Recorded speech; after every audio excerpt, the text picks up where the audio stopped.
गोविंद एक छोटी सी दुकान चलाता था। उससे जो प्राप्त होता था उसके घर का खर्च बहुत अच्छी तरह चल जाता था। ज़्यादा कुछ बचता नहीं था। किंतु एक बार उसके कई मित्र एक साथ उससे मिले। उस दिन उसने जाना कि कोई डॉक्टर बन गया है, कोई इंजीनियर बन गया है, कोई मशहूर कलाकार बन गया है, कोई बड़ा व्यापारी बन गया है। सब ने कुछ न कुछ ज़्यादा प्राप्ति कर ली है। उसका मन बहुत निराश हुआ, बहुत हताशा हो गई उसको कि मेरे जीवन में तो मैंने कुछ खास नहीं किया, कुछ भी नहीं पाया, बिल्कुल साधारण ज़िंदगी जी रहा हूँ। ये विचार ज़्यादा बढ़ते बढ़ते वो बहुत दुखी हो गया और जंगल की तरफ चल पड़ा अपनी जान को देने के लिए कि जंगल जाऊंगा, कोई न कोई जानवर मुझे खा जाएगा, मैंने ज़िंदगी में कुछ खास साधा नहीं है, क्या करूंगा ऐसी ज़िंदगी को बचाकर। चल रहा वो जंगल की तरफ गया।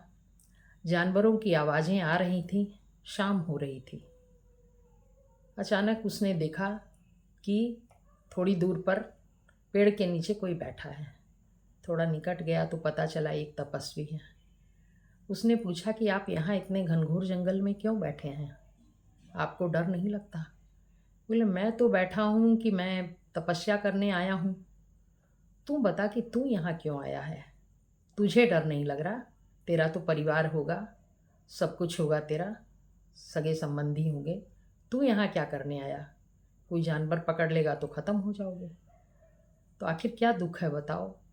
ये बात सुनते ही उसका मन बुरी तरह रोने को हुआ। वह रोना शुरू कर दिया और बोलने लगा कि मैंने जीवन में कुछ भी नहीं पाया, कुछ भी साधा नहीं मैंने। मेरे दोस्त सब आगे बढ़ गए, मेरे साथ चलने वाले सब काफ़ी बड़े आदमी बन गए, बहुत धनी हो गए, बहुत आनंद से रहते हैं।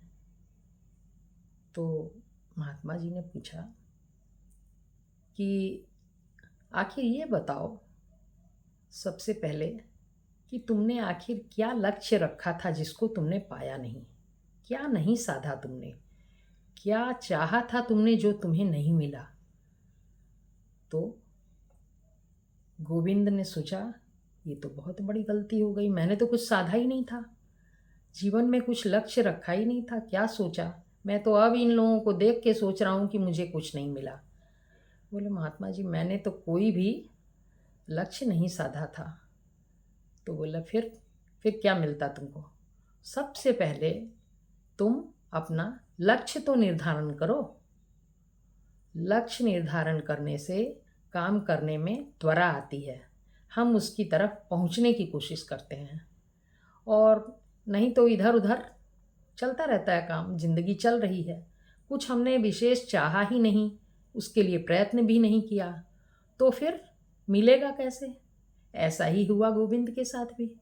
तो हमें भी अपने जीवन में लक्ष्य को निर्धारण करना चाहिए और तब लक्ष्य प्राप्ति के लिए कठिन प्रयत्न करना चाहिए, तो जरूर हमें प्राप्ति होगी।